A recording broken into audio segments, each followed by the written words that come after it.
আমরা মোটামুটি প্রায় আজ থেকে 9 দিন আগে থেকে পশ্চিমবঙ্গের সমস্ত জায়গায় সরকারি সহায়তায়, যেহেতু এটা সরকারি প্রোগ্রাম আর আয়ুষ মিনিস্ট্রি এটাতে প্রেজেন্ট করছে, এই জন্য প্রত্যেক সরকারি জায়গায়, সরকারি অফিসে, কার্যালয়ে এই ধরনের প্রোগ্রাম অ্যাওয়ারনেস ওরা রাখছে।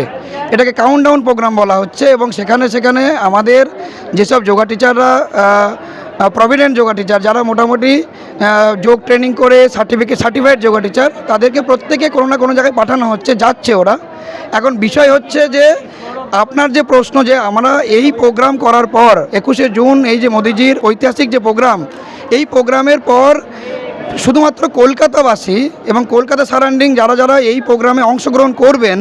যদি এই শুধুমাত্র একদিন যোগটাকে যোগের একটা উৎসব মনে করে, যোগ শুধুমাত্র একটা উৎসব নয়, এটা কোনো উৎসব কেন্দ্রিক নয়, এটা শুধুমাত্র উৎসাহ এবং সচেতনতা বাড়ানোর জন্যই এত দূর থেকে মোদিজি আসছেন এবং সারা পৃথিবীকে কলকাতার দিকে একটা প্রাণকেন্দ্র তৈরি করার চেষ্টা করছে, যে বাংলা থেকেই সারা ভারতবর্ষে যোগের উৎপত্তি হচ্ছে, বাংলা থেকেই সারা ভারতবর্ষে যোগের প্রচার প্রসার এতদিন হয়ে এসেছে পুরনো প্রাচীনে। কিন্তু বিগত প্রায় 50 বছর ধরে যদি আমরা দেখি, যোগের সেভাবে কোনো বড় উৎসাহ বাংলার মধ্যে দেখা যায়নি। এবার যদি আমরা এই দিনটিকে আবার কাজে লাগাতে পারি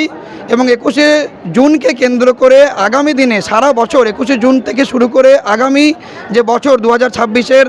ডিসেম্বর পর্যন্ত প্রত্যেক সরকারি অফিসে এর যদি একটা আলোড়ন তৈরি হয় এবং সমস্ত সরকারি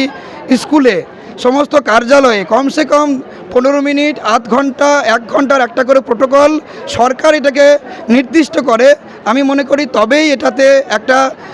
যোগের যে মাত্রা, সেই মাত্রা পশ্চিমবঙ্গ ফিরে পাবে। নচেত একদিনের উৎসব করে খুব একটা বড় লাভ এটা পাবে না কলকাতা। যোগের সব খবর সবার আগে জানতে চ্যানেলটিকে সাবস্ক্রাইব করুন।